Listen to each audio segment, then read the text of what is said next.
अरविंद केजरीवाल जो पुराने अवतार में आ गए, मुझे पता है आप आतिशी पर भी बोलना चाहेंगी, बोलिएगा, पर यह भी बताइए, जब अरविंद केजरीवाल पुराने अवतार में लौट गए, सारी जिम्मेदारियां छोड़ दी, किसके लिए ज्यादा खतरनाक साबित होने वाले हैं वो? उनका टारगेट बीजेपी रहेगा या फिर जहां जहां जिस जिस राज्य में जाएंगे वहां वहां रूलिंग पार्टी और जो भी चैलेंजर होगा वो उनके निशाने पर होगा? धन्यवाद मानक जी।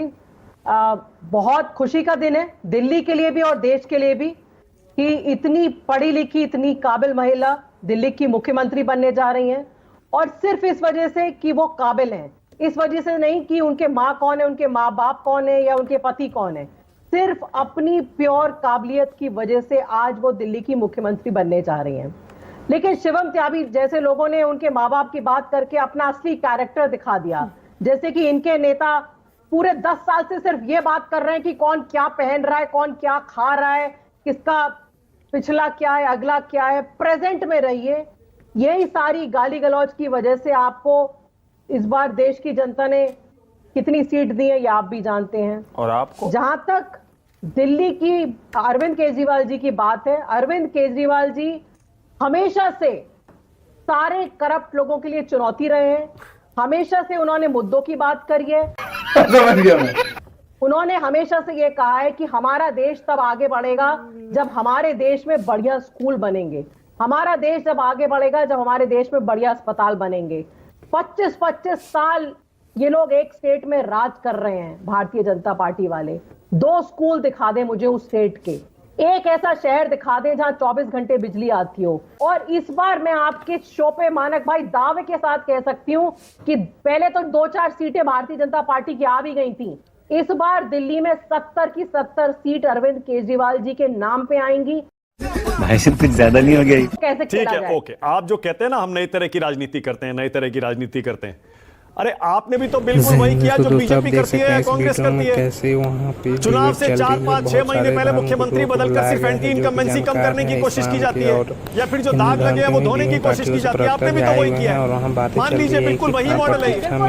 और वहाँ की जहाँ नहीं जाना चाहिए इसका मना करते वहाँ भी जाते हैं, तो आपका क्या राय है हमें कमेंट सेक्शन में बताइएगा। वीडियो देखने के लिए लास्ट तक आपको बहुत ही अच्छा लगने वाला है, तो हमारे चैनल पर चैनल को सब्सक्राइब कर वीडियो को लाइक कर दीजिएगा और बने रहिए हमारे साथ। मुख्यमंत्री ऐसा नहीं है जिसने अपने आप इस्तीफा दिया हो, जिसका 90% बहुमत हो। एक मुझे एग्जांपल दे दीजिए पूरे देश में जिसने मुख्यमंत्री ने खुद इस्तीफा दिया हो।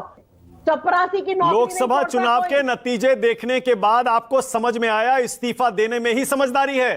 हार गए आप 7 सीटें दिल्ली की। अब नई सरकार आ गई, आतिशी सीएम बन गई, अरविंद केजरीवाल सीएम नहीं है। अब वो किसकी नाक में दम करने वाले हैं? आंदोलनकारी अवतार में आएंगे, और आप जानते ही हैं कि जब वो आंदोलनकारी बन जाते हैं तो फिर वो क्या करते हैं। देखिए, कामरेड आतिशी मारलेना जी को मुख्यमंत्री बनने पर बहुत बहुत बधाई और शुभकामनाएं। आशा है कि लेफ्ट की जो विचारधारा उनके माता पिता में है उसी को वो आगे बढ़ाएंगी, और कुछ समय से जो ये दिल्ली की कुर्सी पर परिवारवाद का घेरा जो है वो मंडरा रहा था उसको वो दूर करेंगी। और कुछ लोग जो है उस कुर्सी पर जो नजरें गड़ाए बैठे हैं अपने और अपने बच्चों के लिए और आगे तक के लिए, कामरेड आतिशी मारलेना उसको दूर करके जो लेफ्ट की असली विचारधारा है, जिसको कहा जाता है कि वो लोग बिल्कुल पैरेलली समवे और दी अदर भाजपा के कॉमरेड क्यों कह रहे हैं? अबे उनके परिवार का बैकग्राउंड ही ऐसा है, तो परिवार के बैकग्राउंड से कोई कॉमरेड थोड़े हो जाता है। कॉज है, बिल्कुल कॉमरेड है, उन्होंने नाम लेके कैरी किया। वो अलग बात है कि आज उनके 5 मंत्रियों ने अपना सरनेम बताया है। राहुल गांधी और अखिलेश यादव पूरे देश में हर आदमी का सरनेम पूछ रहे हैं, लेकिन आतिशी जी ने आज बड़े इंपॉर्टेंट समय पर आज अपना सरनेम जो है वो तो काफी टाइम से यूज कर रहे हैं। वही वो, लेकिन वो काफी लंबे समय तक चला। जब लोगों ने सवाल जवाब करना शुरू कर दिया तो नाम हटा दिया। आपको और कुछ नहीं मिला तो आपने आतिशी का सरनेम उठा लिया। इंपॉर्टेंट है, इस देश में हर एक चीज मुद्दा है। हमारे देश के 2-3 पार्टियां ऐसी हैं जिनके नेता सुबह से शाम तक अलावा सरनेम के कुछ पूछ ही नहीं रहे हैं। अखिलेश यादव और राहुल गांधी आजकल कोई ऐसी प्रेस कॉन्फ्रेंस नहीं होती जिससे पत्रकार से सरनेम ना पूछते हो, नेता से ना पूछते हो, हर आदमी से पूछते हैं। तो भाई हमारा भी तो थोड़ा बहुत अधिकार है, नाम ना पूछे सही, कम से कम उस पर कॉमेंट तो कर ही सकते हैं। खैर, उम्मीद है कि वो अरविंद केजरीवाल से बेहतर साबित होंगी और धीरे धीरे अरविंद केजरीवाल का जो सूरज वो ढल रहा है वो पूरे तरीके से ढलकर एक तरफ हो जाएगा। एक वो महिला जिन्होंने 15-15, 16-16 पोर्टफोलियो संभाले हो और बखूबी संभाले हो, जो इतनी काबिल हो, उनको आप लाइट वेट बोल रहे हैं, तो ये सिर्फ महिला विरोधी मानसिकता है और कुछ भी नहीं है। पहली बात। दूसरी बात, ये बार बार जो ये कहते हैं ना कि आम आदमी पार्टी की और एलजी के बीच में क्यों खींचातानी रहती है, इन लोगों को थोड़ा। दोस्तों ये दिल्ली की अभी चीफ मिनिस्टर को बदला गया, जिसमें आतिशी मारलेवा को सीएम बनाया गया है। एक महिला उम्मीदवार हैं और अभी अरविंद केजरीवाल ने इस्तीफा दे दिया है। तो इस पर ये डिबेट होने वाली है मानक गुप्ता जी के स्टूडियो 9 न्यूज़ 24 से चल रहा है। इसमें बहुत सारे मेहमान आए हुए हैं, जिसमें न्यूज़ विश्लेषक भी हैं और एंकर तो हैं ही मानक गुप्ता जी, और आप आदमी के प्रवक्ता हैं, और आप ये बीजेपी के प्रवक्ता, कांग्रेस के प्रवक्ता को बुलाया गया है, जिसके बारे में बातचीत हो रही है।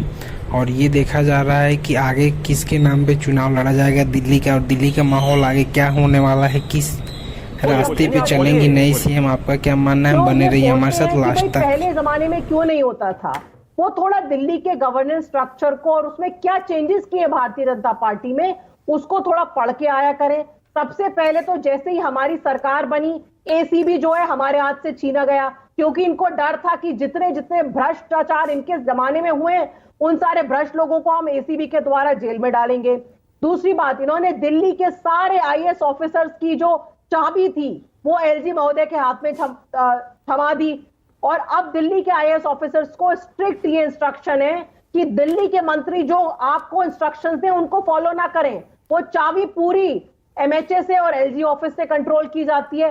ये बड़ा चेंज हुआ है। अच्छा, उसके बावजूद हमने लगातार दिल्ली की जनता के काम करते आए हैं, चाहे उसके लिए हमें धरना देना पड़े, सीसीटीवी कैमरा लगवाने के लिए हमें। अच्छा रीना, ओके रीना, आप ये जो बार बार नैतिकता की बात करती हैं, कम से कम इतना तो मान लीजिए, राजनीति में आने के बाद नैतिकता नहीं व्यावहारिकता चलती है, प्रैक्टिकलिटी प्रैग्मेटिज्म चलता है, ये आपने भी मान लिया, स्वीकार कर लिया। तभी तो जो प्रचार के दौरान गडकरी भ्रष्ट, कलमाडी भ्रष्ट, शीला दीक्षित भ्रष्ट, ये भ्रष्ट, राहुल गांधी भ्रष्ट, ये जब बोलते थे आप, उसके बाद माफिया लिख के दी, और आज उन्हीं के साथ आप गठबंधन में है। मान लीजिए राजनीति की जरूरत है, इसीलिए लालू जी के साथ मंच भी शेयर करना पड़ता है, मान लीजिए आप।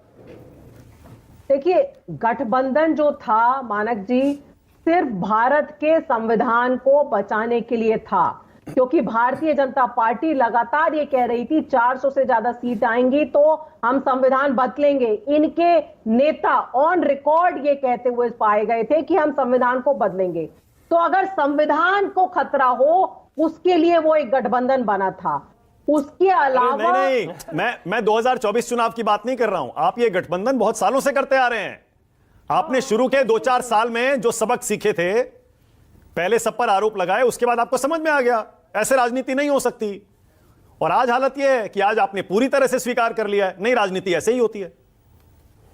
मानक जी, मैं इस बात से सहमत नहीं हूं। हम अभी दोस्तों, आप अगर यहाँ तक आए हैं तो आपको हमें उम्मीद है कि ये वीडियो अच्छा लगा होगा। आपसे एक रिक्वेस्ट रहेगी कि आप हमारे चैनल पर पहली बार आए तो चैनल को सब्सक्राइब करके वीडियो को लाइक कर दीजिएगा, और बेल आइकन घंटी को दबाना मत भूलिएगा, ताकि ऐसी वीडियो आपको हमेशा मिलती रहे। आपसे एक और रिक्वेस्ट रहेगी कि आप अपने फ्रेंड सर्किल में इस वीडियो को जरूर शेयर कीजिएगा, ताकि वो भी इस वीडियो का आनंद उठा सके। और अंत में आपसे बोलना चाहूँगा कि आपने इस वीडियो में जो कुछ भी देखा हो, दोस्तों यहाँ तक आप आए थे, हमें उम्मीद है वीडियो आपको अच्छा लगा होगा। आप लोगों का मानना है कि अरविंद केजरीवाल अपनी लोकप्रियता खो चुके हैं, इसके डर से उन्होंने इस्तीफा दिया कि हरियाणा में जो चुनाव चल रहा है उसमें भी वो सीटें नहीं जीत पाएंगे। जैसे दिल्ली में वो लोकसभा के चुनाव में एक भी सीट, 7 में 7 सीट हार गए थे, दावा कर रहे थे कि सारी सीटें हम जीत रहे हैं, वैसे यहाँ होने वाला था। इसकी वजह से उन्होंने पहले ही इस्तीफा दे दिया और किसी और को मुख्यमंत्री बनाया। आप क्या मानते हैं हमें कमेंट सेक्शन में बताइएगा, और मिलते हैं अगली वीडियो में आपके साथ। तब तक के लिए जय हिंद, जय भारत।